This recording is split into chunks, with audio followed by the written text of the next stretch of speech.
Shixian, ano nang sinabi mo? Sabi ko, tama ang sinabi ng nanay ko. Dahil sa pagkakaiba ng ating estado ngayon, hindi ka karapat-dapat maging asawa ng pamilya Song. Shixian, pero ang handaan para sa kasunduan niya yun. Hindi ba para mag-propose ka sa akin? Sinabi ko lang na dumalo ka. Kailan ko sinabing magpropose ako sa iyo? Ang papakasalan ko ngayon ay yung kasama ko sa loob ng 3 taon. Ang tahimik na sumuporta sa akin, si MS Shen. Si MS Shen pala? Saan biglang nagmula yan? Ang ganda-ganda ni MS Shen. Ang ganda niya. Ni hindi nga nabanggit ni Shixian dati. Tingnan ninyong lahat, ito ang tagapamahala ng sanggay sa Jiang Province, ng Tiansheng Group. Ang anak ni Boss Shen, si Shen Jianan, si MS Shen Eli. Siya ang karapat-dapat maging asawa ng pamilya Song. Kanina mo sinabing kasama mo sa loob ng 3 taon. Ang tahimik na sumuporta sa iyo, siya pala? Tama. 3 taon na kaming magkasama. Ang singsing sa kamay niya, ako ang nagbigay. 3 taon na pala kayong nagtago. Bakit ka pa nakipagrelasyon sa akin? Bago ako nagtagumpay sa negosyo, ang pamilya ni Ailey ayaw sa aming relasyon. Kung hindi kita nakilala, kanino ako kakain? Saan ako kukuha ng pera para bumili ng mamahaling bag para kay Ailey? Sa totoo lang, dapat kitang pasalamatan.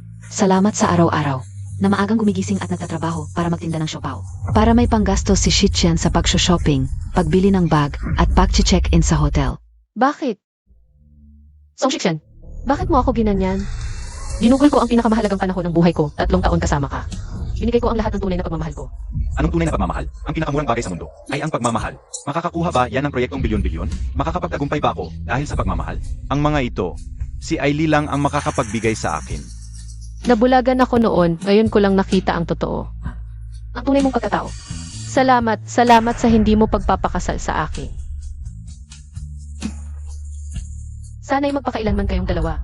Ano ang sinabi mo, Day? Mali ba? Alam mong may kasintahan siya. Pero gusto mo pa rin maging kabit. Ano ang pinagkaiba mo sa isang puta? Huwag kang magsalita ng ganyan. Song Shixian, ikaw ang dapat sampalin. Shixian, okay ka lang ba? Ito ang regalo mo, tanda ng pag-ibig. Ibinabalik ko na. Mula ngayon, tapos na tayo.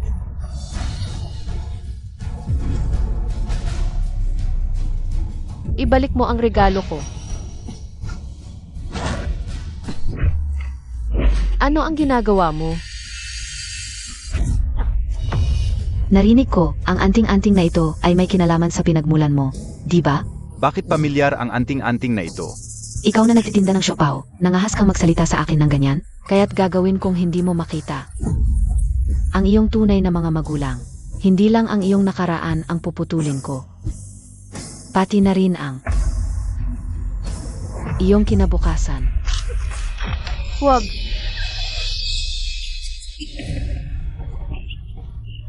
Huwag. Ito, anak, ang anting-anting na hiniling ko para sa iyo. Isuot mo ito palagi. Iyon ang anting-anting na ibinigay ko kay Kinner. Si Shuitzin ay si Kinner. Si Shuitzin ay ang aking Kinner. Siya ang anak ko, si Han Zenyuan. Tagapangulo, kalmahan ninyo. Maupo muna kayo, Tagapangulo. Napakahalaga ng pagtukoy sa pagkakakilanlan ng inyong anak. Kapag naging publiko ito, hindi na ito mababawi. Tagapangulo.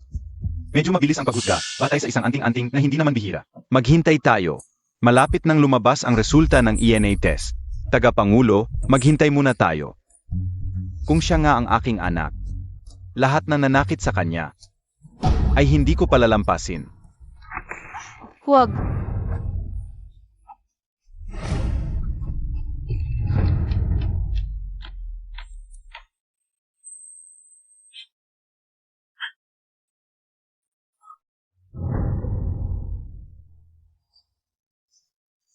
Ito ang buhay ng mga ordinaryong tao tulad ninyo.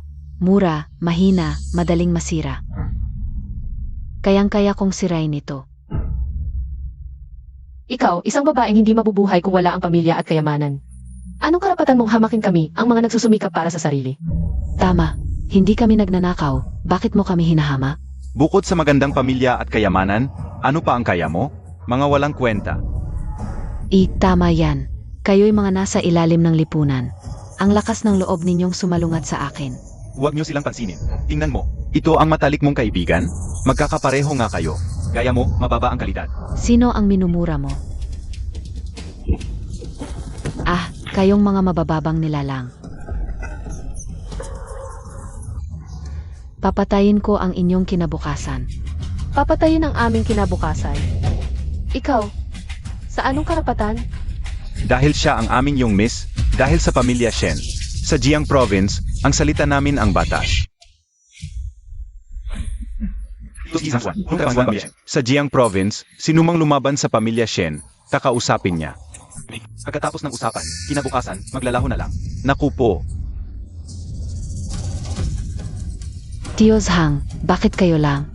Nasaan si Papa? Lumitaw si Ji Han, chairman ng Chanshin Group, sa Yon City. Si Boss Shen, maaring tawagin ng chairman anumang oras. Kaya hindi siya makakapunta ngayon. Ang pinakamayamang tao sa bansa, ang chairman ng Chanshin Group, pumunta siya rito. Sa aming maliit na Yon City, mahil hinahanap niya ang anak niya. Siguro, may narinig akong sismis, noong 16 na taon ang nakalipas. Ang nawawalan niyang anak na babae, nasa Yon City ngayon. Kung hindi pa darating si Papa, ang anak niya, malapit nang mapahamak. Lagi lang namin yung miss ang nananakit ng iba. Sino ang may lakas ng loob manakit sa aming yung miss? Ang itlog na ito. Sino ang naghagis ng itlog na ito?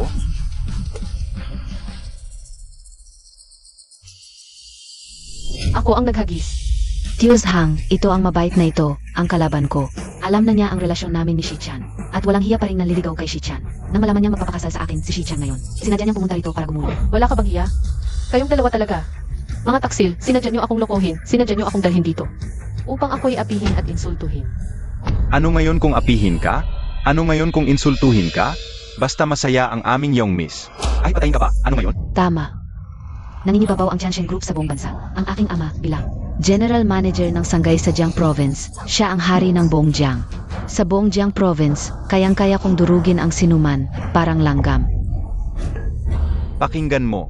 Si Shen Jianan, isang simpleng General Manager ng Sangay, mas mayabang pa sa akin, ang Chairman. AME. Kung hindi ako personal na pumunta sa Jiang Province ngayon, hindi ko makikita. Ang gagong ito, palaging ginagamit ang pangalan ng Chanshin Group para magmalaki at mang-api. Ikaw, mabahong tindero ng siopaw. Narinig mo ba? Ito ang kapangyarihan. Kahit gaano kakatatag ang likod at matigas ang bibig. Sa harap ng ganap na kapangyarihan, magpuputol-putol ka rin. Talaga? Sigurado kayong kapangyarihan ang gagamitin ninyo para ipilit sa akin. Naisip niyo ba ang kapangyarihang nasa likuran ko ay daan-daang beses na mas mataas kaysa sa inyo? Libo-libong beses.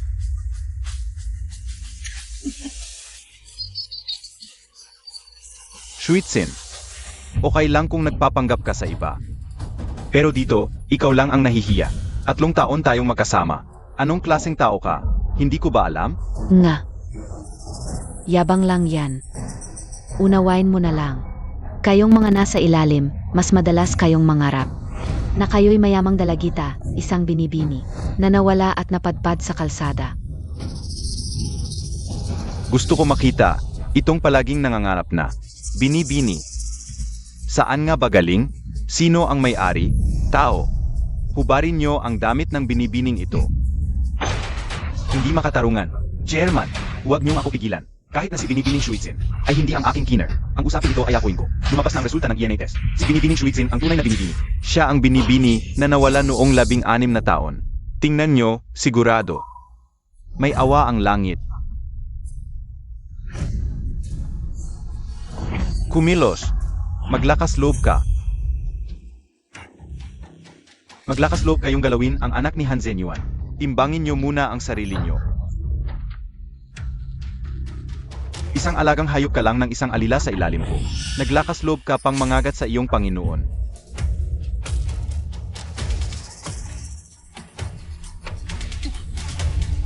Ano ang sinabi mo? Ano ang relasyon mo sa kanya? Ako, ang tunay na ama. Ni Binibining Shuitzin. Ginoo, baka nagkakamali po kayo ng pagkakilala? Ikaw. Sa kanang kamay mo, may peklat mula sa paso. At itong anting-anting. Ang ibinigay ko sa iyo. Matapos kang mapaso, para proteksyonan ka. At isa pa, ang pangalan mo ay hindi Shuitzin. In ang iyong pangalan. Ito, anak, ang anting-anting na hiling ng iyong ama para sa iyong kaligtasan. Isuot mo na lang palagi. Paano mo nalaman?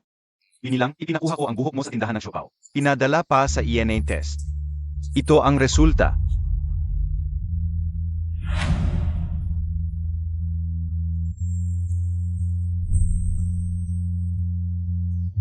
Papa. Naku, aking prinsesa. Ikaw talaga ang aking ama? Anak. 16 na taon. Walang araw na hindi kita inisip. Walang sandaling tumigil sa paghahanap. May ama pala ako. Hindi pala ako ulila. Hindi ulila. Papa. Anak. Kinner. Naghirap ka sa mga taong ito. Mula ngayon, hindi ko nahahayaan na may mang-api sa'yo. Hindi ba't sinabi mo, walang magulang na kid lang? Nga. Hindi ba't ito'y para sa iyong kaawa-awang pride? Saan mo hinir ang matandang ito? Huwag kang magsalita ng ganyan. Siya ang chairman ng Chansheng Group. Chairman Han Zenyuan.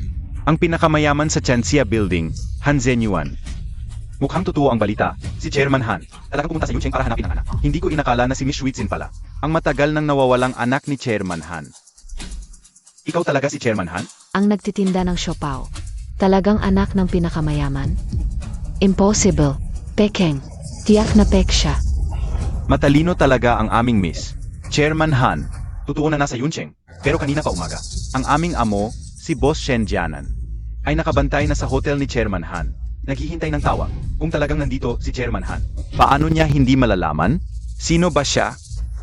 Saan man ako pumunta? Kailangan ko pa ba mag-report sa kanya? Mukhang maganda ang suot, pero ang kasuotan mo'y nagsasabi. Anong estado ni Chairman Han? Paano siya magsusuot ng ganyang kahabag-habag? Nga, medyo simple nga ang suot. Wala man lang disenteng relo. Baka talagang, pek, nga, no? Alam mo ba ang kapalaran ng mga nagpapanggap kay Chairman Han? At ikaw, maliit na kaibigan, nagpagawa ka pa para magpanggap bilang Chairman Han. Mas dapat na mamatay ng hindi mo ulit. Mga tauhan, dapin ninyo sila. Kung may problema, sa akin lang, huwag isali ang aking ama. Kinner, mula ngayon, hindi ka na kailangang mag-isa sa harap ng malalakas na unos ng buhay. Mula ngayon, ako ang magiging kanlungan mo. Makinig kayong lahat. Bakit hindi muna kayo tumawag kay Shen Jianan? Bago kayo kumilos? Kung ako nga si Han Zenyuan, ilan sa inyong buhay ang sasapat para mamatay? Mukhang matapang siya. Mas mabuting kausapin muna natin ang iyong ama para kumpirmahin. Sek, tatawagan ko na ang aking ama para mamatay kayo ng walang pag-alinlangan. Hoy, tatay, nasaan ka ngayon? Anak, hindi ako makakapunta ngayon. Nasa lobby ako ng hotel kung saan nagstay si Chairman Han. Nakita mo na ba si Chairman Han? Hindi siya bumaba buong araw. Tatay, sigurado ka bang nasa taas pa rin si Chairman Han? Siyempre naman, kung wala siya, bakit ako naghihintay dito? Pero, may isang matandang lalaki dito na mukhang mahirap.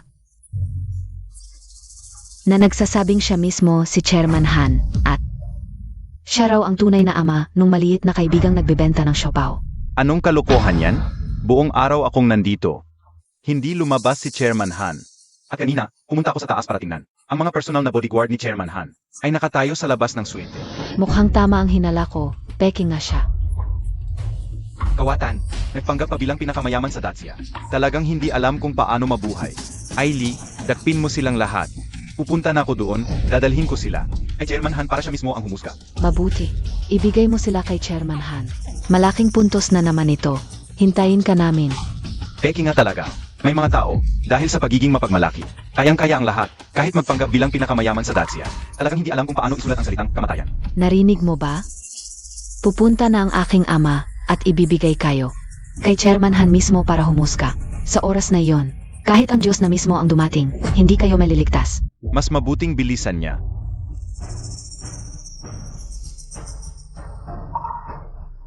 Anong pagpapanggap pa yan? Matandang lalaki? paparating na ang biyenan ko, at magdudulot ito ng matinding problema sa inyo. At saka itong malakas ang loob mong munting kid. Mamatay na rin tayong magkasama. Tatay, ikaw ba talaga si Hansen Yuan? Kiner, kung hindi ako ang pinakamayaman sa Dacia, kundi isang ordinaryong tao lamang. Tatanggapin mo pa rin ba akong ama? Ama ay ama, walang mayaman o mahirap. Kahit ikaw ang pinakamayaman sa Daxia o isang pulubi sa kalsada, ikaw pa rin ang aking ama. Mabuti. Talagang karapat-dapat kang maging anak ni Han Shenyuan. Sayang lang. Ang iyong tapat na puso ay napunta sa isang walang utang na loob. Masahol pa sa hayop na gwapo. Ano? Talagang akala mo ba na dahil lang sa isang walang kwentang gwapong tulad mo, makakaya mong hawakan ang 10 bilyong proyekto ng Chansheng Group? Sa kakayahan ni Shixian, talagang hindi pa niya kaya ang mga kinakailangan ng Chansheng Group. Ngunit ang nasa likuran niya ay ang aking ama, ang aming pamilyang Shen. Kung sabi ng aking ama na kaya niya, kaya niya.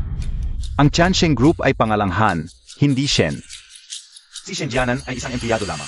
Anong kapatan niya na magpasya para sa akin? Hindi mo sasabihing mayabang na ang 10 bilyong proyektong iyon ay ibinigay mo sa aking anak.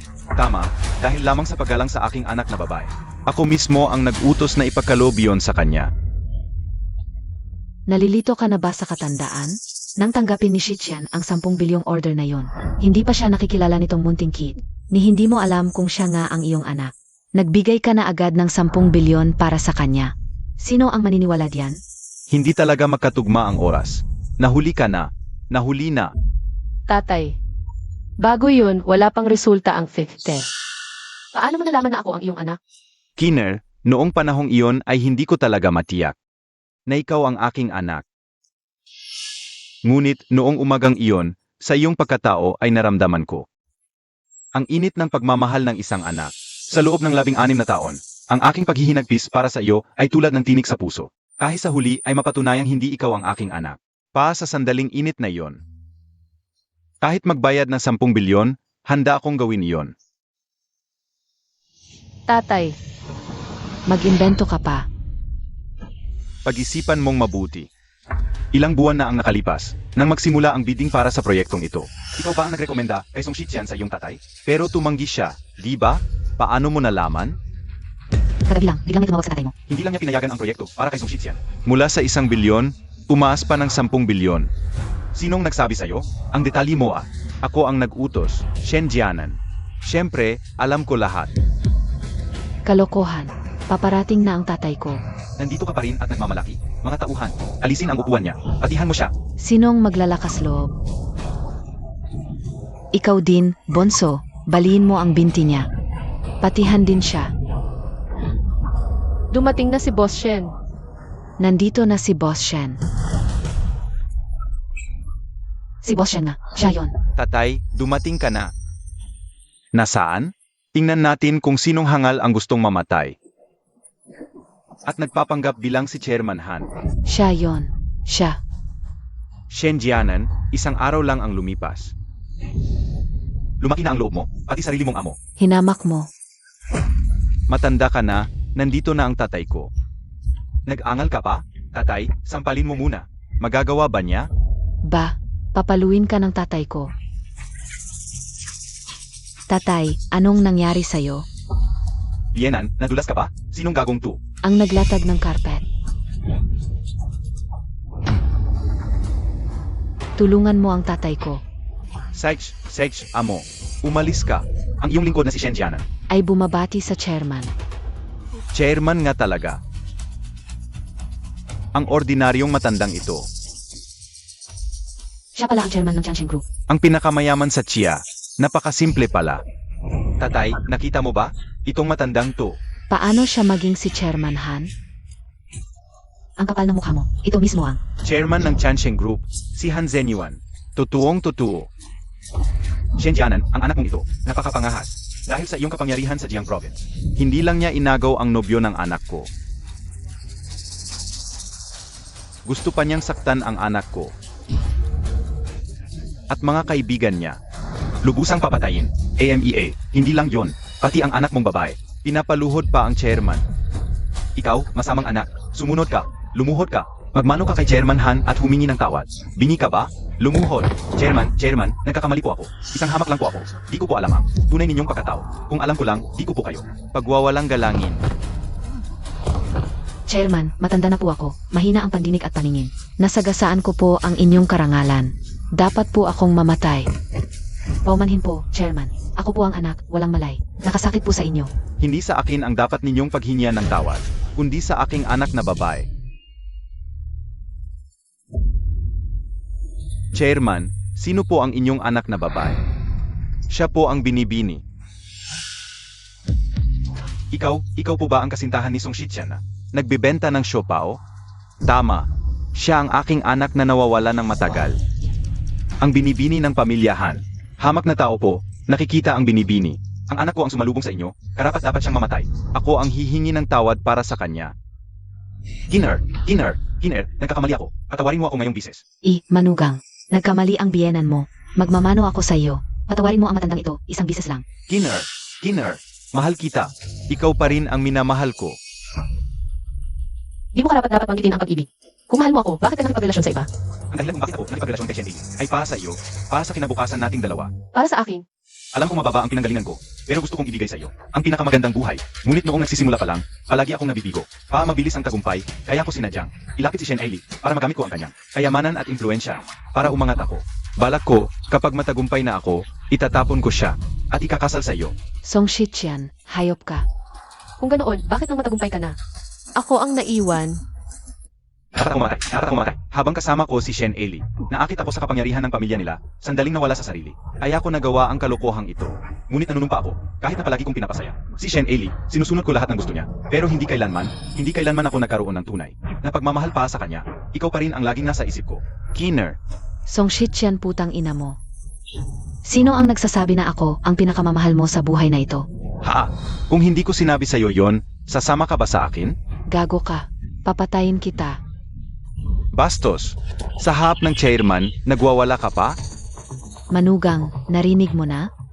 Si Shichian ay nalito lang ng pera at kapangyarihan. Nagkamali lang siya. Pero sa puso niya, ikaw pa rin ang laman nito. Walang duda ang nararamdaman niya sa'yo. Patawarin mo na siya. Sa pagkakataong ito. Kiner, naalala mo ba ang pagtatagpo natin? Sa hapong iyon, naalala mo ba nang magkasabay tayong umilag sa ulan? Naglakbay ng magkasama at nanood ng dagat ng mga bulaklak.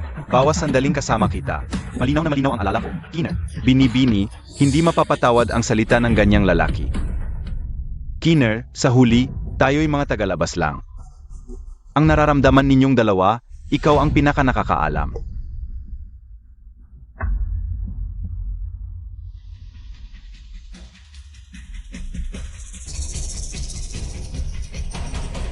Ito ang kontrata ng 10 bilyong proyekto sa Jiang Province.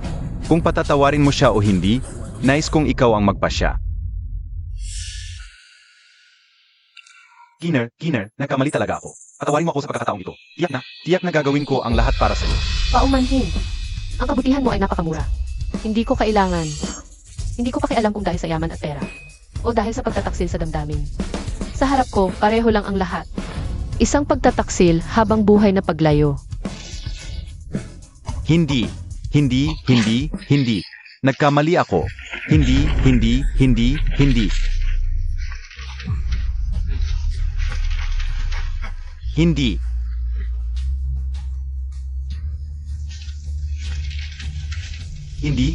Hindi. 10 bilyon ito, Mula ngayon, wala nang anumang koneksyon sa pagitan natin. Chairman, paano haharapin si Shen Jianan?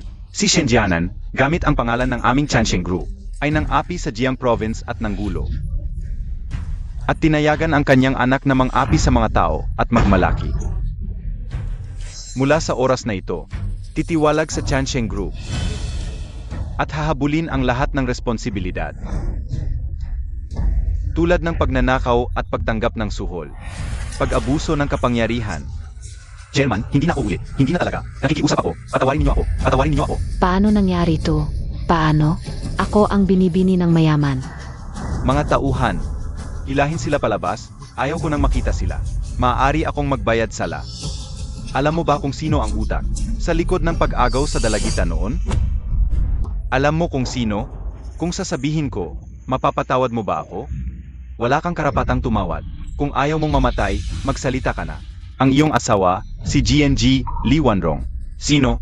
Kalokohan. Magkasintahan ang chairman at ang GNG. Bagamat stepmother ang GNG, alaga, asikaso niya ang dalagita mula pagkabata. Alam ito ng lahat. Paano niya magagawa ang ganito?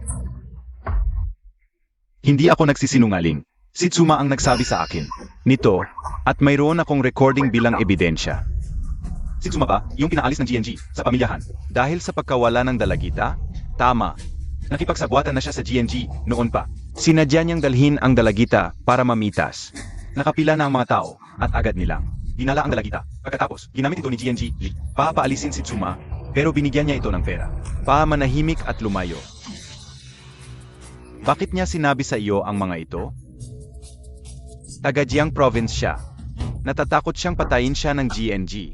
O madamay ang pamilya niya, kaya isinumbong niya ang lahat sa akin. Bilang kapalit, ipinangako kong protektahan ang pamilya niya. Bakit hindi mo ito agad iniula sa akin? Pangalawang pinakamalaking shareholder, si GNG, sa Chansheng Group. Maami ang sumusuporta sa kanya. May pag-alinlangan ako. Gago, chairman, huwag kang magalit. Hindi pa tiyak kung totoo ang sinasabi niya. Maari akong haapin si GNG Lee. Sino ang gustong humarap sa akin?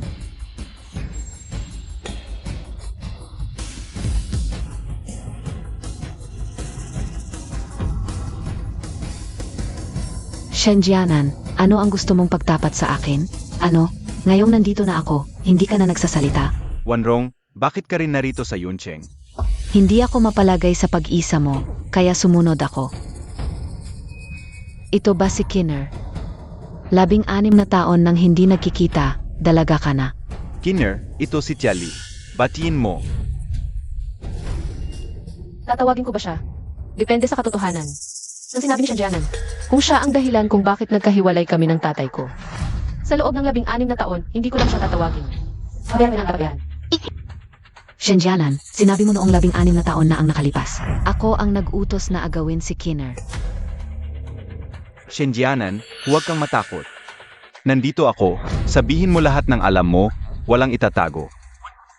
Pero siguraduhin totoo ang sasabihin mo. Walang lalabasang may sala, walang maapakang inosente. Narinig ko lang kay Ate Tsu, mismong bibig niya ang nagsabi sa akin. Ikaw daw ang nag-utos na agawin ang binibini. At sinabihan pa raw ang mga iyon na patayin at itapon ang katawan ng binibini. Totoo pala lahat ng sinabi ng guro ko. Kung hindi niya ako nailigtas noon, namatay na sana ako sa kamay ng mga masasamang tao. Sayang lang, mga tanga ang mga pinadala ko. Nabuhay ka pang nakabalik, aking kaibig-ibig. Ano ang sinabi mo ngayon? Ikaw talaga ang gumawa? Tumanda ka na ba't nabulag at nabingi na? Bakit? Hindi mo na maintindihan ang sinasabi? Ano ang sinasabi mo, Ginang? Paano mo nasabi sa tagapangulo ng lupon ang ganyan? Paano ako magsalita? Pakialam mo ba, matandang walang silbi? Bakit mo ipinaagaw at papatayin ako? May nagawa ba akong masama sa iyo? Masama? Ang pag-iral mo ang pinakamasamang nagawa sa akin. Itong matandang ulol, ibibigay sa iyo ang buong Chansheng Group. Paano naman kami ng anak ko sa ibang bansa? Ang namumuno sa negosyo, dapat karapat-dapat, hindi beses sa kasarian. Bagaman gusto kong ipamana ang grupo kay Kinner. Hindi ko naman kayo inapi, ina at anak. Marami kang ibinigay na shares sa akin nitong mga taon, pero ang gusto ko ay ang buong Chansheng Group. Kaya, dahil lang sa iyong kasakiman, inutusan mo akong agawin at saktan, pinaghiwalay ang ama't anak. 16 na taong hindi nagkita. Hindi ko akalain, sa ilalim ng iyong mabuting anyo. May ganitong masamang puso pala. Simula nang pumasok ka sa aming pamilyang Han. Magalang sa iyo si Kinner, itinuring ka pa nga bilang tunay na ina. Hindi ko inaasahang ganito kasama ang puso mo, handang pumatay. Kasalanan ko ba? Tao lang ako, kailangang mabuhay. Ahas ka, butit nakita ko agad. Ang tunay mong mukha, hindi pa huli ang lahat. Hindi lang kita palalayasin sa pamilyang Han, palalayasin din kita sa Chansheng Group at paparusahan kita sa lahat ng ginawa mo. Pasensya na, huli na. Ipalalayas ka na sa grupo. Ikaw. Anong sinabi mo? Si Chairman Han, bilang miyembro ng board, ipinamana na namin ang aming mga shares.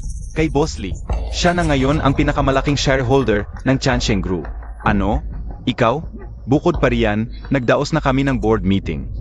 Dahil sa dati mong paggamit ng pangalan ng kumpanya ng pribado, upang makakuha ng malaking utang mula sa bangko, na nagdulot ng malaking pagkalugi at illegal na gawain, nagkaisa kami. Alisin ka sa posisyon bilang chairman. Si Boss Lee ang papalit at gagamit ng legal na paan upang panagutin ka sa kriminal. Ano? Pa. Chairman. Chairman. Hindi mo ba naiintindihan? Hindi ka na chairman ngayon. At ang huling bahagi ng buhay mo, sa kulungan mo lang gugugulin. Mga walang utang na loob, ang inutang ng chairman. Hindi ba para lang sa mga problema sa ekonomiya ng grupo? Critical ang sitwasyon noon, walang paraan na magdaos ng board meeting. Pero ipinaalam naman sa inyo lahat. Para rito, isinangla pa ng chairman ang lahat ng ari-arian niya. Kung wala ang chairman, matagal nang naglaho ang Chansheng Group.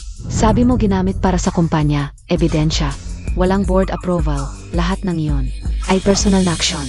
Maghanda na lang siyang makulong. Napakasama mo. Nakakalungkot, ako si Han Zenyuan, dating iginagalang. Sa huli, pinalaki ko pa ang aking sariling kaaway. Lahat ng kabutihang ginawa ko sa iyo, ginawa mong. Matalim na palaso na tumama sa akin. Pa, huwag kang mag-alala, nandito ako. Hindi na ako yung mahinang batang babae noon. May sapat na kakayahan na ako ngayon para protektahan ka. Gaano man kalakas ang unos, ako na ang bahala sa iyo.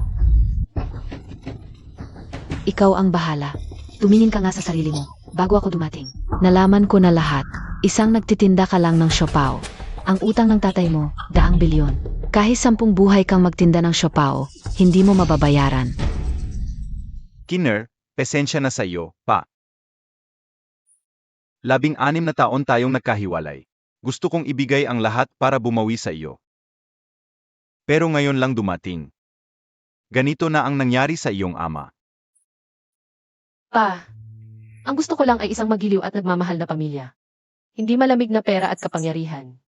Sage. Naku, pero kung wala kang pera, wala ka na. Ganito ang kasabihan. Ang dukhang Phoenix ay mas mababa pa sa manok. Sayang lang, nagmakaawa pa ako sa iyo ng matagal. Nasayang lang ang nararamdaman ko. Ganda, binigyan ka ng mukha ayaw mo. Ngayon gusto mong patawarin kami. Hindi na namin kailangan. Alam ko namang ang sinasamba niyo ay ang pagkakakilanlan ko bilang anak ng pinakamayaman. Hindi ako mismo si Han King. Kadiri talaga kayong mag-ina. Mabuti naman at alam mo ang sarili mo. Boss Lee, sana maaga kang dumating. Hindi na sana kami nagpakahirap magpanggap para magpakitang gilas sa gandang ito. Boss Lee, tingnan mo, sa loob ng maraming taon. Hindi ko sinabi ang sikreto mo. Ipinakikita kung gaano ako katapat. Mula ngayon, pwede ba akong sumunod sa ilalim mo? Handa akong magsakripisyo. Walang pag-atubili. Totoo naman ang sinasabi mo kung mas maga mo sinabi ang sikretong ito. Kay Han Shenyuan, hindi ako magkakaganito ngayon. Mula ngayon, sumunod ka na sa akin. Salamat, Boss Lee. Salamat, Boss Lee. Taksil ka. Ito ang tinatawag na, ang matalinong tao ay nakikibagay sa panahon. Ang pagkakakilanlan mo bilang mayamang dalaga, ang bilis dumating. Ang bilis din mawala, 2 minuto lang, bumalik ka sa dating anyo. Ito ang kapalaran mo, ibig sabihin, sa buhay mo. Tanging pagtitinda ng siopaw lang ang kaya mo, isang hamak na manok. At ako, nananatiling. Mayamang dalaga. Habang buhay. Tama, tama. Ailey, ikaw ang tunay na prinsesa ng langit. Kaya nga ikaw ang pinili ko. Double kara, balimbing, may pangahas pang magsalita. Kanina, ang pagmamakaawa ko sa kanya, para din naman sa'yo. Kung hindi ko siya nilinlang para magtiwala, paano ako makikiusap para sa'yo at sa tatay mo? Talaga. Sa tagal ng panahon, hindi mo pa rin ako kilala. Ang pera nakuha ko mula sa hamak na tindero ng siopaw. Pa sa'yo lahat yon. Kayong dalawa, isa't isa, isang tuso, isang walang hiya. Bagay na bagay talaga kayo. Ngayon, muntik ka nang mabulunan sa galit. Pero ano naman ang magagawa mo? Ano pa ang saysay? Wala na ang tatay mo bilang pinakamayaman. At ikaw, wala ka na ring pagkakakilanlan bilang mayamang dalaga. Mayamang dalaga pa rin siya, pero ang mayaman ay ang may utang.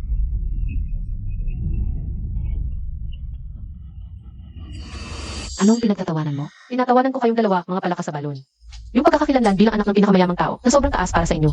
Sa paningin ko, wala yan. Di ba ninyo naisip baka meron pa akong isang mas mataas na pagkakakilanlan? Na, sabi mo ba ilang bilyon ang utang ng tatay ko sa kumpanya? Bahala na, kahit 100 bilyon o 900 at 99 na bilyon. Babayaran ko. Anong kalokohan yan? Bilyon yan. Paano mo babayaran? Buhay mo. Kaso mura lang buhay mong yan. Di abot sa patak ng interest. Nagkakalat lang yan. Malamang nasiraan na ng bait mula sa langit pababa sa impyerno. Nabaliw na kaya nagsasabi ng ganyang kabaliwan. Baliw ka talaga. Di ka ba natatakot masiraan ng dila sa hangin? Bilyon? Alam mo ba kung gaano kalaking halaga yan? Pwede ka nang mabuhusan ng bilyon hanggang mamatay. Kayo, mga basura, di makakakuha. Hindi ibig sabihin di ako makakakuha. Keener, Mukhang walang konsepto talaga sa pera, tong tangang to. Sa buong bansa, 2 lang ang makakapaglabas ng ganyang kalaking halaga. Isa ang hari ng Timog, si Zenan Wang. At ang isa pa ay yung tinatawag na langit na diwata, ang Panginoon ng Tiansuan Palace. Ikaw ba si Zenan Wang? Hindi.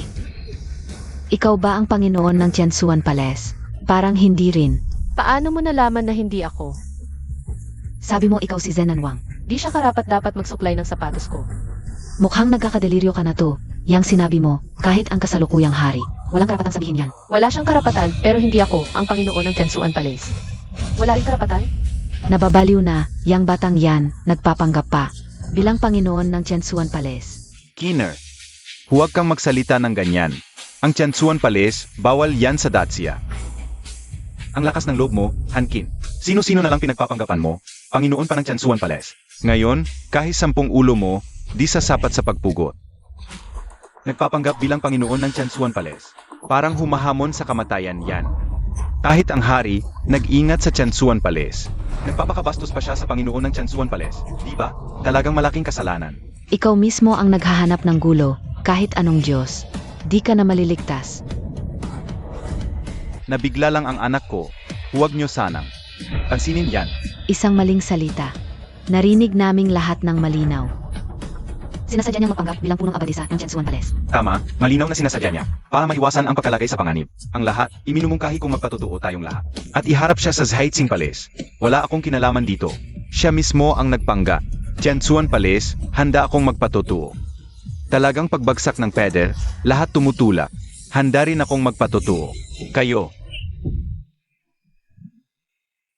Tatay, totoo lahat ng sinasabi ko. Maniwala ka sa akin. Sige, naniniwala ako sa'yo, anak. Ang kasalanan ng aking anak na babae ay kasalanan ko rin ni Han Zenyuan. Ngayon, handa akong sumama sa aking anak, magkasamang humarap sa kamatayan. Boss Lee, narinig ko na si Princess Zenan ay sumailalim na sa Tiansuan Palace. Maaari nating dalhin ang dalawang ito kay Princess Zenan. Mabuti, iharap natin sila kay Princess Zenan para pagpasyahan. Ngunit sa ilalim ng aking mga espesyal na emisaryo, naglilingkod, karapat-dapat kang humatol sa akin. Ikaw, baliw na babae, puro kalokohan ang sinasabi. Kapag itinali na kita at dinala sa harap ni Princess Zenan, tingnan natin kung paano ka pa magmamatigas. Mga tauhan, dakpin sila. Dala ni Princess Zenan ang gintong pars na Mandarin Ducks at pars ng Jede na may dragon at phoenix bilang pagbati sa bagong mag-asawa. Sana'y magpakailanman kayong maging masaya.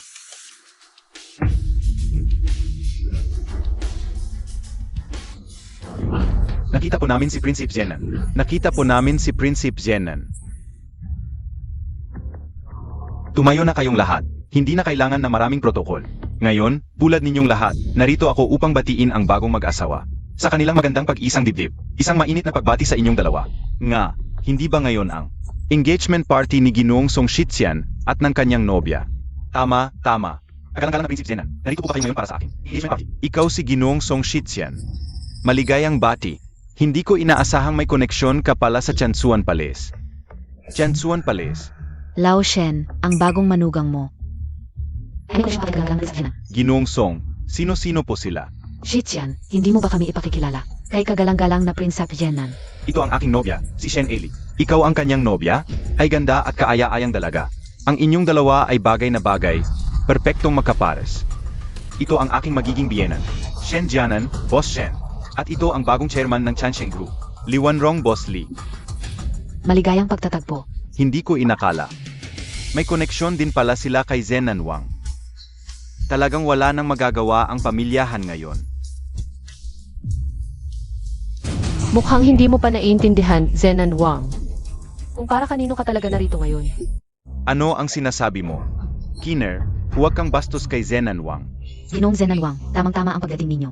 Nagpapanggap itong tagapangasiwa ng Tiansuan Palace. Ihahatid na sana namin siya sa inyo. Ano? Nangahas ka pa? Nagpapanggap bilang tagapangasiwa ng Tiansuan Palace? Hindi lang iyon. Hayagang ininsulto ka niya. Sinabing hindi ka karapat-dapat makalinis ng sapatos niya. Ang galing mong magsalita. Walang alam sa mundo, batang babae. Pakiusap, huwag kayong magalit. Hindi sinasadya ng anak kong babae na kayo'y bastusin. Dahil lang sa biglang nagbago ang kalagayan ng pamilya. Mahirap tanggapin. Nawala sa sarili, kaya nasabi ang mga kalokohang iyon. Malinaw kung nakita, gising na gising siya. Tama, sa tingin ko, nagkukunwari lang siya. Song Shixian. Walang utang na loob, mapagbalat kayo. Kahit tapaano. 3 taon kayong nagkakilala ng anak ko. Pinakain ka, pinatuluyan, wala bang natitirang pagtingin? Kailangan bang ubusin hanggang wala na? Huwag mong sisihin si Song Shixian. Walang awa, kasalanan niya, nangahas siya. Hayagang ininsulto ang tagapangasiwa. At si Ginoong Zenanwang. Yan ang ginawa mo, iyon ang kapalaran mo. Kung ako lang ang ininsulto, pwede kong palampasin. Pero ang bastusin ang tagapangasiwa ng Tiansuan Palace. Lubhang paglabag. Wala akong kapatang patawarin ka. Kailangang iharap sa mismong tagapangasiwa. Kunin siya. Sandali.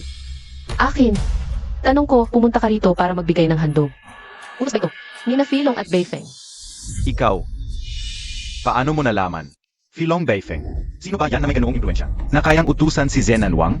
Sa pagkakaalam ko, ang dalawang ito ay mga tao ng Tiansuan Palace. Kahit si Zenan Wang ay sumunod sa kanila. Anong pinanggalingan nila? Ay, ganun pala. Tanong ko ulit, pinapunta ka nila para magbigay ng handog. Para kanino iyon? Siyempre para kay Ginoong Song Shixian at sa kanyang nobya. Sinabi nila sa iyo ang tungkol kay Song Shixian. Kaya sinabi niyo, ang nobya ni Song Shixian. Ano ang pangalan niya? Hindi nila sinabi. Mukhang ayaw ipaalam ni na Filong at Beifeng. Ang tunay kong pagkatao. Kailangan pa bang sabihin ang pangalan? Kung para sa nobya ni Shixian. Ang sinabi ni Shixian, yon ang totoo. Malinaw na si Prince Yenan ay talagang para sa akin. Para kay Ginoong Song Shixian, ako pumunta. Sina Filong at Beifeng. Ang nagsabi sa akin na kaibigan siya ng Tiansuan Palace. Ako, napakalaking karangalan na mapansin ng Tiansuan Palace. Pwede ka sanang makatanggap ng higit pa. Kaysa pansin ng Tiansuan Palace. Pero lahat yon natapos na sa kasalang ito. Hoy, tol, nagpapanggap ka pa? Utos ni Prince Zenan. Di nyo ba narinig? Hulihin nyo. Tong baliw na to. Kung di mo ako kilala, kilala mo siguro itong Jade Token. Di ba ito yung jet token na ibinigay ko? Kina Filong at Beifeng? Ibinigay nila sa akin. Sabi nila, ano mang kailangan ko. Gamit ito, mag-uutos ako sa iyo. Ibinigay nila sa iyo to? Sina Filong at Beifeng. Hindi ba nila sinabi na nakatago ako sa Yoncheng? Ikaw ba talaga ang Panginoon ng Tiansuan Palace? Prince Zenan, huwag kang magpaloko. Sa babaeng ito, di ko alam kung ano tong J token. Pero bago ako pumunta, pinaimbestigahan ko siya. Isa lang siyang nagtitinda ng siopaw. Totiu, 3 taon kaming magkasama. Alam ko ang lahat tungkol sa kanya. Kung anak siya, ni Han Zenyuan. Pwede pa. Pero hindi siya Panginoon ng Tiansuan Palace. Kung ganun, bakit di ko napansin? Totoo ba yan? Maaari akong manumpa sa buhay ko. Kung siya ang Panginoon ng Tiansuan Palace, puputulin ko ang liko. Talagang laging nagpapabago ng pananaw ko sa iyo. Paano ako nagkagusto sa isang tulad mo? Haring Zenan, noong isang araw ay sinamahan ko ang dalawang sugo na sina Filong at Beifeng. Nakita ko talagang pumasok sila sa isang tindahan ng siopaw ng maaga. Malamang na naiwan ang J-dependent na ito. Habang sila'y kumakain ng almusal. Kaya bang, nakakita ka ng J-dependent ng sugo. Hindi mo man lang ibinalik, ginamit mo pa ang pangalan ng punong palasyo. Para lokohin ako. Kapat dapat kang mamatay. Ang tanga-tanga mo. Paano ka nag-ibig? Hindi Filong at Beifeng. Ikaw, Patay na patay ka na, nangangahas ka pang magsalita ng ganyan. Dahil pumasok ka sa aming Tiansuan Palace. Dapat ipinakita sa iyo. Nina Filong at Beifeng ang star plucking hand at flowing cloud steps. Kung kaya kong tanggalin ang buttons mo, kaya ko rin kunin ang buhay mo. Star plucking hand at flowing cloud steps. Ikaw talaga ang punong palasyo ng Tiansuan? Bulag ang mata ko. Pagpupugay sa punong palasyo.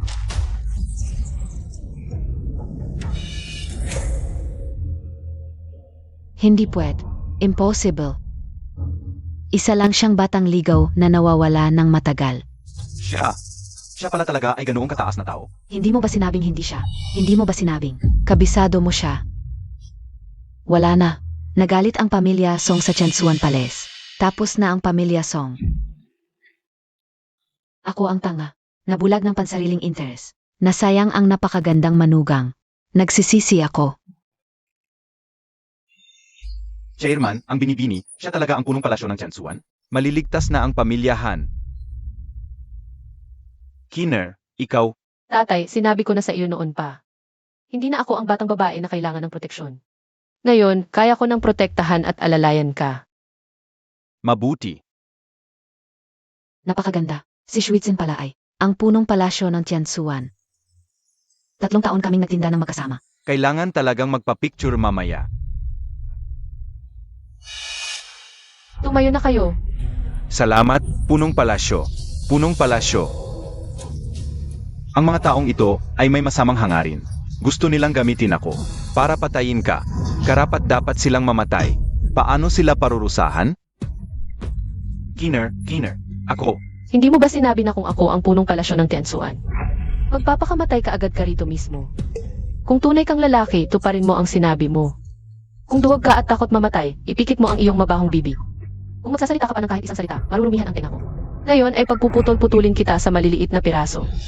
Anak, tayo ang may maitim na puso at atay. Ito ang kaparusahan. Ito ang kaparusahan para sa atin ni Ina. Princess, bulag ang aming mga mata. Hindi namin nakilala ang iyong banal na mukha. Pakawalan mo na kami. Princess, ako'y hamak. Ako'y dapat mamatay. Hindi ko dapat kinuha sa'yo. Ang lalaking ito, pakiusap, maging mapagpatawad ka pa. Patawarin mo ako muli. Sa inyong kalagayan, hindi kayo karapat-dapat na aking pagpasiyahan. Tama, kayong mga ito, hindi karapat-dapat pag-aksayahan ng oras ng princess. Ako, ang hari, ang mag-usisa ng mabuti sa inyo. Tikman ninyo ang pakiramdam ng hindi makaligtas. At hindi mamatay. Kiner, ikaw pa rin ang minamahal ko. Kiner, bigyan mo pa ako ng isang pagkakataon. Princess, Dalhin na. Bitawan niyo ako. Chairman Han, hindi namin sinasadya na ipagkanulo ka. Si Boss Lee ang may kasalanan. Si Liwanrong ang nagbanta sa pamilya ko. Chairman Han, napilitan lang din kami. Babalik na ako. Kakausapin ko ang buong lupon. Ititigil ang pagpapanagot sa iyo at ibabalik ang iyong posisyon bilang chairman. Mga tanga, ang mga taon ng pagtuturo at pag-alaga ng chairman sa inyo ay kinain na ng aso. mga duwag, tingnan nyo ang itsura nyo. Tumahimik kayo. Hanggang ngayon, hindi ka pa rin nagsisisi. Ayaw mong umamin. Ano ang kasalanan ko? Kung hindi dahil kay Bobby, ikaw ang matatalo ngayon. Hindi ako. Bobby, nanalo ka. Bakit hindi mo rin ako pinalayas? Ako mismo ang mag-uusisa sa'yo. Ang sampal na ito para kay Papa. Ang sampal na ito para sa sarili ko. Lumayo ka sa akin. Dapat sampalin. Dapat sampalin. Papa, Chairman! Papa, Chairman! Papa, ano nang nangyari sa'yo? 10 taon, matanda, binigyan kita ng mabagal na lason. Sa loob ng 10 taon. Ngayon, nagkabisa na. Ano nang sinasabi mo? Nilason mo ang papa ko. Ako. Matigas ang buhay na matandang yon. Ang lason na dapat ay nakakamatay sa loob ng 8 taon. Pinatagal niya ng 10 taon sa akin. Nasaan ang antidote? Nasaan ang antidote? Tanong ko sa'yo. Kumapit na sa butot laman ang lason, wala nang antidote. Hayaan mo na lang ang matandang yun. Nasamahan akong mamatay. Babaeng ahas. Ay naku, Okay ka lang ba, tatay? Kiner. Ganyan talaga ang tadhana. Tatay at anak, nagkahiwalay tayo ng 16 na taon. Sa wakas, pagkatapos ng lahat ng hirap, nagkita rin tayo. Akala ko ba't ito na ang huling pagkikita natin? Huwag, tatay. Maniwala ka sa akin, tatay, magiging okay ka. Tatay, Xiao Li, Chairman, nandito ako. Naalala mo ba noong 16 na taon ang nakalipas? Ang huling habilin ko. Kapag nahanap na ang aking panganay na anak na babae, ibigay ang lahat ng aking pag-aari. Sa kanya, huwag kang mag-alala, Chairman, gagawin ko ito ng maayos. Chairman, Sage, tatay, Kiner. Hindi na kita masasamahan pa, anak. Ingatan mo ang iyong sarili mula ngayon.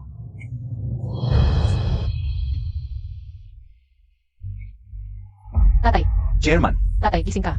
Chairman, Gising ka. maghanda ng sasakyan papunta sa ospital. Bilis.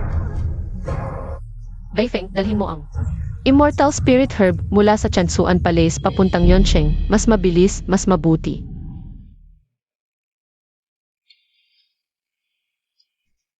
Kumusta na? Huwag kang mag-alala, Palace Master. Pagkatapos inumin ang Immortal Spirit Herb, temporarily wala namang malubhang problema si Chairman Han. Pero 10 taon na ang lason, kumapit na sa butot laman. Ang Immortal Spirit Herb ay pansamantala lang, baka hindi na ito malunasan. Ano? Kahit ang Immortal Spirit Herb ay walang silbi. Eh di wala ng pag-asa ang tatay ko. May isa pang pag-asa. Ayon sa alam ko, sa Jiang Province, may isang matandang manggagamot na Sinoy, may hawak siyang isang milagrosong gamot na tinatawag na Huan Yuandan. Maaring malunasan nito ang lason ni Chairman Han. Sige, hahanapin ko siya. Palace Master, pero sabi nila, kakaiba ang ugali ng matandang manggagamot na ito. At ang Huan Yuandan ay pinagpalang kayamanan ng kanilang angkan. Kahit sino ang humingi ng gamot, kahit gaano kalaki ang pera o pressure. Ayaw niyang ibigay, mamatay man siya. Kahit ikaw ang pumunta, napakahirap. Kahit gaano kahirap, kukunin ko ang gamot na ito. Tatay, hindi kita hahayaang iwan mo ako. Hindi talaga. Binibining Bay. Sabi mo, may matandang manggagamot na Sinoy. Siya ba ang apelidong Jiang at pangalang Songyong? May apo siya na ang pangalan ay Jiang Chenming. Paano mo nalaman yan? Si Jiang Chenming na ito, sa buong lalawigan ng Jiang, walang hindi nakakilala sa kanya. Sikat na sikat yan, isang henyo sa negosyo. Bago pa man mag-20 taong gulang, nakapagtayo na siya ng isang daang bilyong imperyo sa negosyo. Nagsabi noon ang Pangulo, Ginoong Pangulo, na kapag nakita ka, itutulak niya kayong dalawa, na magkatuluyan. Sinabi ng Pangulo, angin ang ganitong uri ng batang henyo. Ang karapat dapat sa iyo. Jiang Chenming. Bakit pamilyar ang pangalang ito?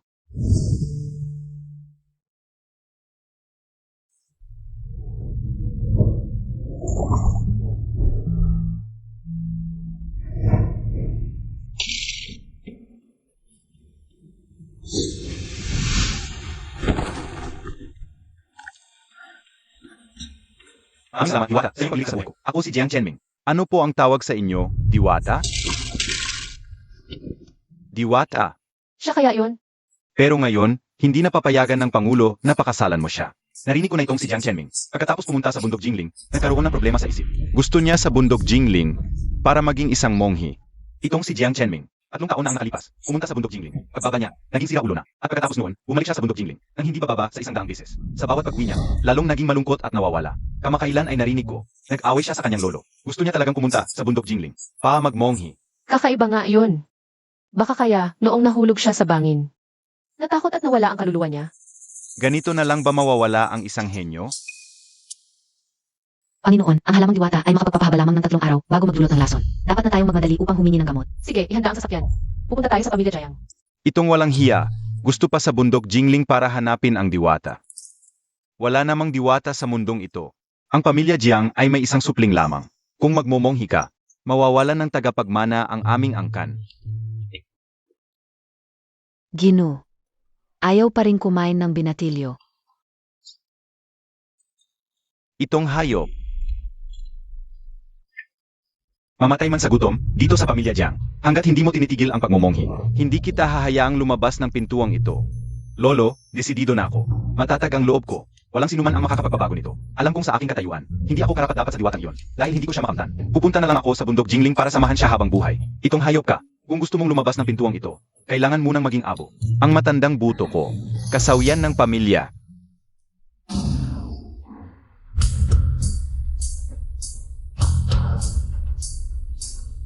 Kumatok ka. Ginoo, may 2 babae sa labas na naghahanap ng pagpupulong. Anong lalaki babae? Hindi ako makikipagkita kahit kanino. Paumanhin sa inyong dalawa, ang ginoo namin ay may karamdaman. Sarado ang bahay ngayon, hindi kami tumatanggap ng bisita. May karamdaman. Kanina ko lang siya narinig na minumura ang apo niya, ang lakas ng boses. Parang hindi may sakit. Pakisabi mo sa kanya. Galing sa Tiansuan Palace kami para humingi ng gamot. Ano naman ang Tiansuan Palace? Akot sa inyo ang iba, pero hindi ako. Kahit gibayin ninyo ang butot balat kong ito, hindi ko pa rin ibibigay sa inyo ang gamot. Hindi mo man lang pinapansin ang aming Tiansuan Palace. Ang tapang mo. Nandito ako para humingi ng tulong, huwag tayong magpadalos-dalos. Ah, nga pala. Pwede mo bang sabihin sa akin kung saan nakatira? Ang binata ninyo. Kaibigan ko siya. Ang bunsong ginoo namin ay ikinulong sa 2 palapag ng aming ginoo. Sige, aalis na kami.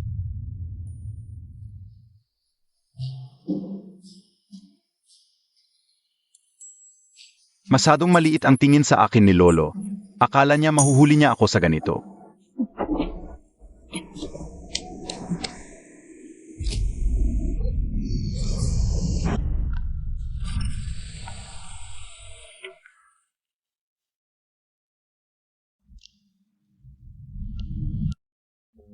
Paano ka naglalakad? Naku, pasensya na, nagmamadali kasi ako. Hayaan mo na, Bai Feng, okay lang naman siya. Ano siya? Ano pang hinihintay mo? Umalis ka na. Pasensya na talaga. Ang hayop na ito, nag-alsa balutan pala. Ang Panginoon ng palasyo ay si Jiang Zongyong. Pinapatay mo ako nito. Magandang araw, Ginoong Jiang. Sino ka? Ginoo, ito po yung dalawang binibini na pumunta sa bahay natin kanina. Kayong dalawa yung nasa harap ng bahay ko kanina, na nagsasabing galing sa Tiansuan Palace? Tama. Ako si Han Kim, anak ng pinakamayaman sa Daxia. Na si Han Zenyuan. Malubha ang lason sa katawan ng aking ama, kaya narito kami para humingi ng manunulan. Isa, Ginoong Jiang, likas mo ang aking ama. Ikaw ang nawawalang anak, ni Han Zenyuan? Sa totoo lang, may kaunting pagkakaibigan ako kay Han Zenyuan. Kung hindi mo binanggit ang pangalan ng Tiansuan Palace, baka pinag-isipan ko pa. Pero ang Tiansuan Palace ninyo, sa kapangyarihan ninyo, paulit-ulit akong inaapi at pinipilit. Nananakaw at agaw. Kahit mamatay ako, hindi ko ito susundin. Ginoong Jiang. Ngayon lang ako unang dumalo. Saan nanggaling ang paulit-ulit? At pinipilit kita. Bukod dito, mabuti ang pakikiusap ko. Saan nanggaling ang pagnanakaw at pang-agaw? Mukhang magaling kang makunwari, binibining Han. Ginoong Jiang, talagang hindi ko alam. Ang sinasabi ninyo, Kung ganoon, umuwi ka at itanong mo sa inyong punong abala ng templo ng Tiansuan. ang punong abala ng templo ng Tiansuan. Sinasabi ninyo ba ang punong abala ng Tiansuan? Ang pumilit sa inyong isuko ang Huan Yuandan? Sabihin mo sa kanya, ang Huan Yuandan, na ito ay talagang imposible. Ibigay ko sa kanya. Kung gusto niya ang buhay ko, kunin na lang niya. Kung mangahas siyang galawin ang pamilya ko, haharapin ko siya. Hanggang sa isa sa amin ang mapahama. Kahit wala akong kapangyarihan ngayon, nagawan siya ng ano, magagamit ko naman ang lahat. Ng koneksyon ko, ipapaalam sa buong kaharian, para makita ng mga mamamayan ng Daxia. Ang tunay niyang mukha, ang pagkukunwari. Sisirain ko ang reputasyon niya. Gawin siyang kilabot. Ano ba ang sinabi niya kanina? Hindi ba't unang bises mo lang dito? Kailan mo siya pinilit? Baka may nagpanggap bilang ako. At pumilit kay Ginoong Jiang na isuko ang Huan Yuandan. Possible. Pero sino ang may ganun kalaking kapal na mukha? Sino man yan, utusan mo agad ang mga tauhan mo. Hanapin niyo kung sino ang taong to. Sek, O, narinig mo ba kanina? Sino ang tumakas ayon kay Ginoong Jiang? Baka naman, apo niya ang tumakas. narinig ko. Tiyak na apo niya yon. Baka yung lalaking kanina, yun ang apo niya. Si Jiang Chenming. Siguro. Bilisan nyo, sumakay tayo, habulin natin. Sa wakas, hindi na siguro ako maabutan ni Lolo.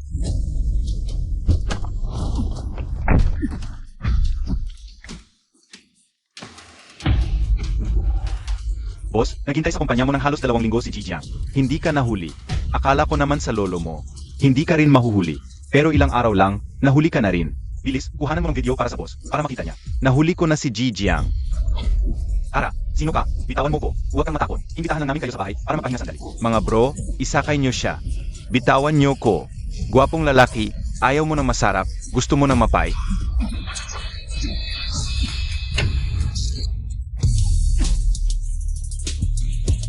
Sino yan? Sinong may lakas ng loob na manalakay sa akin? Kayo-kayong mga lalaki, binubuli nyo yung isang mahinang lalaki. Hindi ba kayo nahihiya? Grabe, ang ganda ng dalawang to, tama ka. Ano ba naman ang mapagkakaabalahan namin sa isang lalaki? Baka naman, kayong dalawang magaganda, samahan nyo kaming magkakabarkada. Pa mas masaya? Takbo na, Day. Masasama ang mga yan. Jijiang, ikaw na lang ang mag-alala sa sarili mo. Sila ang dapat tumakbo. Kilala mo ako? Mali ang sinabi ng dalagita. Ayong dalawang dalaga. Napakaganda ninyo. Paano kami makakatakbo? Kuya. Hambo, sinaktan mo ang kuya ko?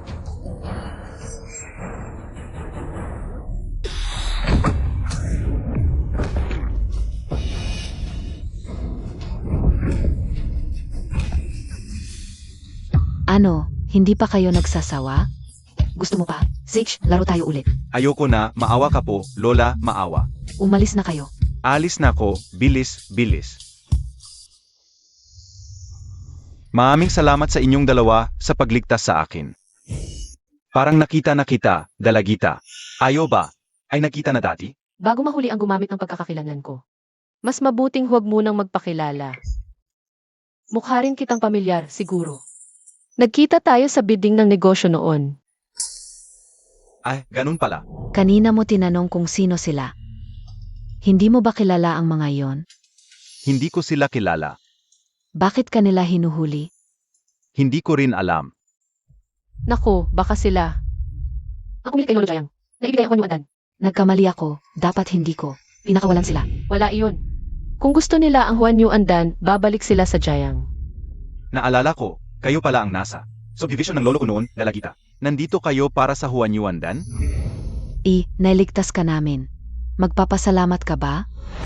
Gusto ninyong hilingin ko kay Lolo ang Huan Yuandan? Pero pamilya iyon ng Jiang, baka si Lolo. Ginoong Jiang, alam kong mahirap. Pero wala na akong ibang paraan. Nasa ospital ang tatay ko, Huan Yuandan lang ang solusyon. Tulungan mo naman ako. Magpapasalamat ako ng husto sa hinaharap. Hindi na kailangan ang pasasalamat, alis na ako. Sa mundong ito, pero tama ang dalagita. Iniligtas ninyo ako, at para sa pagliligtas din ang Huan Yuandan, kaya tutulungan ko kayo. Bago ako magmongha. Salamat.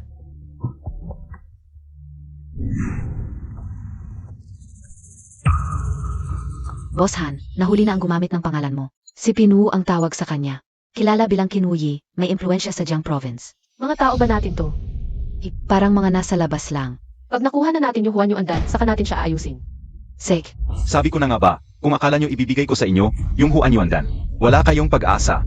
Jiang, sinabi ko na sa'yo, hindi ko gusto tong Huan Yuandan, kundi ng amin. Pinuno ng Chansuan Palace. Alam mo ba ang kapalit? Kapag inaway mo ang Chansuan Palace, kapalit, matanda na ko, 70 taon na ko. Anong kapalit ang takot ko?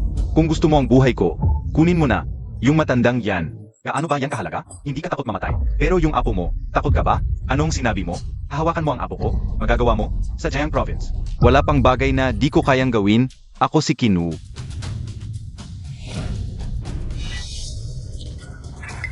Sino kayo? Bitawan niyo ko. Huwag kang matakot. Dadalhin ka lang namin. Sa bahay para magpahinga. Mga bro, isakay na sa kotse. Saan niyo dinala ang apo ko? Nasaan ang apo ko? Nasa iyo na yan. Kung patuloy kang magmamatigas. Sa paghawak ng Huan Yuandan na to, yung apo mo, lulutang sa Lan River ng Jiangcheng.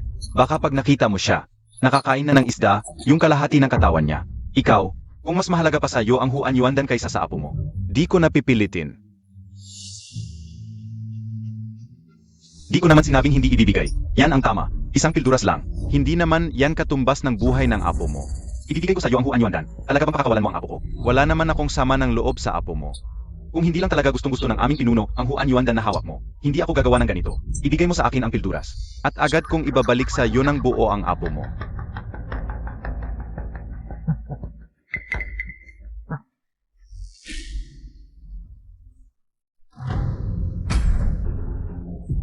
Ang pangunahing sangkap ng Huan Yuandan ay bihirang Millennium Snow Ginseng at Century-Old Forest Spirit. Pwedeng i-verify ang tunay na pagkakatas. Maraming salamat, Jiang. kung gusto mong kunin ang Huan Yuandan, hindi ka karapat-dapat. Ayos ka lang? Akala ko hinuli ka nila? Lolo, sila ang dalawang binibini ang nagligtas sa akin. Kayong dalawa, hindi ba kayo kasabwat ni Kinwu? Ano ba yon? Karapat-dapat ba siyang maging kasama namin? Ikaw pala si Kinwu. Balak ko sanang singiling ka sa ibang araw. Pero nagpakita ka na pala dito. Hinahablot mo ang tao ko. Tapos sisingilin mo ko? Mga maliliit na babae. Hindi nyo alam ang ginagawa nyo. Sa Jiang Province, wala pang tao ang nagsalita sa akin ng ganyan. Mga tao, baliin nyo ang mga binti nila para lumuhod sila sa hap ko.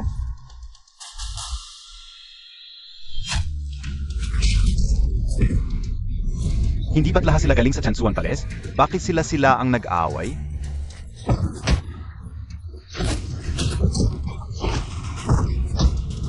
Beifeng, umiwas.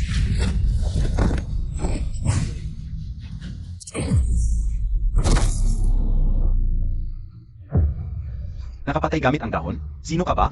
Kayon ka lang natakot. Wala akong pakialam kung sino ka, ako. Narinig mo ba ang palasyo ng Chansuan? Laozi ay mula sa Chansuan Palace at sa oras na ito. Ito ay special para sa Lord of Heaven Palace. Ang palasyo ng Tiansuan ay nag-utos sa iyo na buli ang magandang, kidnap at blackmail. Ito ang lumang bagay. Kami, ang Panginoon ng palasyo, ay hindi pasasalamat. Hiniling ko para sa Yuandan upang igalang siya. Hindi niya ibinigay ito pabalik. Mahigpit pa rin upang abusuhin ang aming palasyo, master, kailangan kong ipaalam sa kana. Tinik ang kapangyarihan ng Lao Tzu. Ang Lord of Tiansuan Palace personal na ipinagkatiwala ito sa iyo. Dahil personal akong tawag sa pamamagitan ng palasyon. Talaga? Bakit hindi ko naalala ang pagtawag sa iyo? Hindi ko kahit naaalala na personal na hiniling ko sa iyo na makawan ang Yuandan. Ano ito sa iyo na ikaw ay isang bagay? Bold, ito ang tinatawag mo sa Panginoon ng Palasyo ng Tiansuan. Ano ang sinabi mo? Sinabi mo na ikaw ang masters ng palasyo ng Chansuan. Pagkatapos sinabi ko din na ako ang Jade Emperor. Makita ang malaking mata ng iyong aso at ipakita sa akin kung ano ito. Ikaw ang envoy ng Beifeng. Siya. Panginoon ng palasyo ng Tiansuan. Siya ay Lord of Chansuan Palace. Ikaw ay talagang Lord of the Palace. Ang tanging mga tao na maaaring pahintulutan ng espesyal na envoy ng Ben kasama niya ay ang palasyo master ng palasyo ng Tianzuan. Sino pa ang maaring ito? Sa harap ng lumang tao, Jayang, ibibigay mo sa akin ang mga salita na malinaw o hindi. Hiniling ko sa iyo na blackmail ang bumalik na Yuandan. Hindi, tiyak na hindi ito. Ito ang katapangan ng aking aso. Ang pagkilos sa pangalan ng Panginoon ng Palasya. Master Jayang, narinig mo ang malinaw. Ito tila naniniwala ako sa maliit na tao na ito. Ang Lord of the Palace ay Mali. Mula ngayon, ikaw ay mapaalis mula sa Tianzuan Palace bago nito. Kailangan mo makakuha ng 100 lashes upang sagutin ang parusa, ngunit may mga pagtutol. Hindi, salamat, Lord of the Palace, para sa iyong forevents. Bumalik sa palasyo at parusahan ang iyong sarili. Maglakad mabilis. Master Jayang, bagaman hindi ko hiniling kay Kinwu na bumalik sa Yuandan. Ngunit dumating ako dito sa oras na ito. Gayon din talaga upang ibalik ang Yuandan. Lolo, kung hindi ito para sa Miss Han, ako ay nakawan ni Kinwu. Maaari mong ibigay sa kanya ang Yuandan. Shut up, Miss Han. Nakaligtas ka ng Minger isang bises. Nagpapasalamat ako, matandang lalaki. Ngunit sinabi ko sa iyo, mas maaga na ang Yuandan ay ang aking pamilya heirloom. Dahil ito ay isang heirloom na pamilya, kailangan itong ipasa sa akin sa lalong madaling panahon o mamaya. Lolo, ako na ang magdedesisyon para sa magiging ako sa hinaharap. Ibigay ang Huan Yuandan na ito kay MS Han. Hayop ka! Lolo Han Zenyuan, Director Han. Bilang isang higanteng negosyante, isa ka sa mga idolo ko. Iligtas mo naman siya. Bukod pa riyan, ang Huan Yuandan na ito ay mukhang mahalaga, ngunit sa totoo lang, ito ay napakapanganib. Dahil sa pagkakaroon nito, ang aming pamilya ay hindi nakakaroon ng kapayapaan. Ngayon, umalis si Kinwu, baka bukas may dumating na. Qin Liu o Qin Qi. Sa huli, ang Huan Yuandan, hindi lang makaprotekta sa pamilya Jiang, bagkus ay magdudulot pa ng malaking sakuna sa aming pamilya. Pakinggan mo, hindi mo pa naiintindihan ang sitwasyon gaya ng iyong apo. Sykes na. Ama ka, ang Huan Yuandan na ito, sa iyo rin mapupunta sa bandang huli. Kung gusto mong gamitin ang Huan Yuandan bilang panata ng pag-ibig, wala na akong magagawa kundi pumayag. Anong panata ng pag-ibig? Ano pong sinasabi ni Lolo? Ako at si MS Han, unang bises pa lang makita. Kung hindi panata ng pag-ibig, hindi ako papayag. Sabi ko na, Lolo, may gusto na ako. Kung hindi ko makakasama ang minamahal ko, pupunta ako sa Jingling Mountain, sa ibang paan. Sasamahan ko siya habang buhay. Ginoong Jayang, pupunta ka sa Jingling Mountain. Dahil lang sa isang babae. Mas tiyak, isang diwata. Diwata, ang aming Tianzuan Palace ay may isangay sa Jingling Mountain. Hindi ko pa narinig na may diwata doon. Hindi ko rin nakita. Nga, sinabi ko na yan. Walang diwata sa mundong ito. Ayaw makinig ng gwapong ito.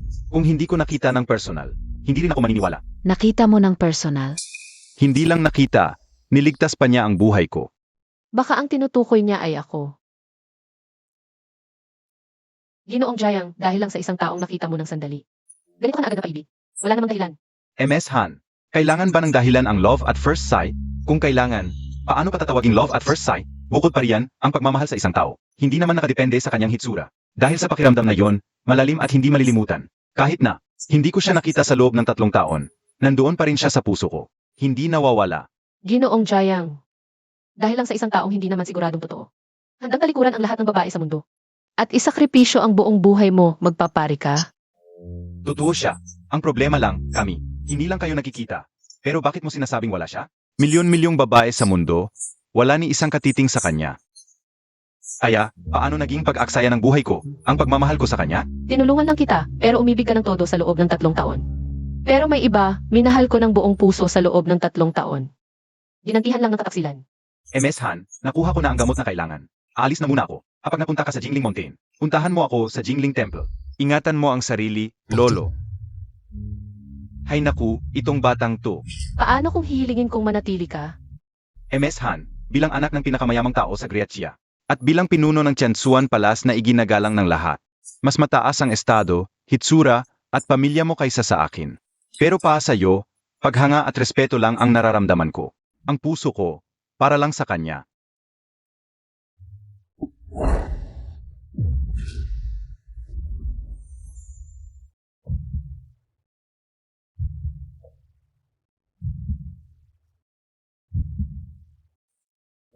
Fairy?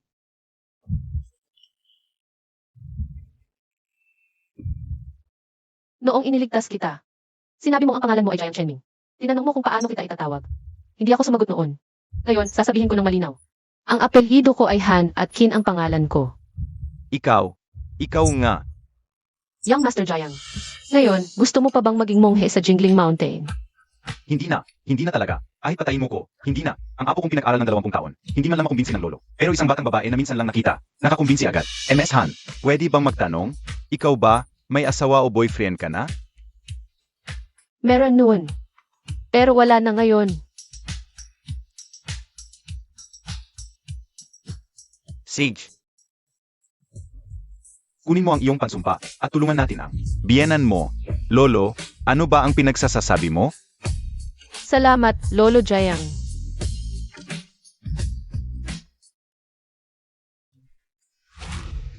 Makalipas ang 2 araw mula nang inumin ang Huanyuan pill, halos nawala na ang lason sa katawan ni Chairman Han. Sa tingin ko, makakauwi na siya pagkatapos ng 2 araw na pahinga. Old Master Jiang, salamat sa inyo at nailigtas ang buhay ko. Babayaan ko ito sa hinahara. Wag na ang bayad. Pero, may isa akong hihilingin.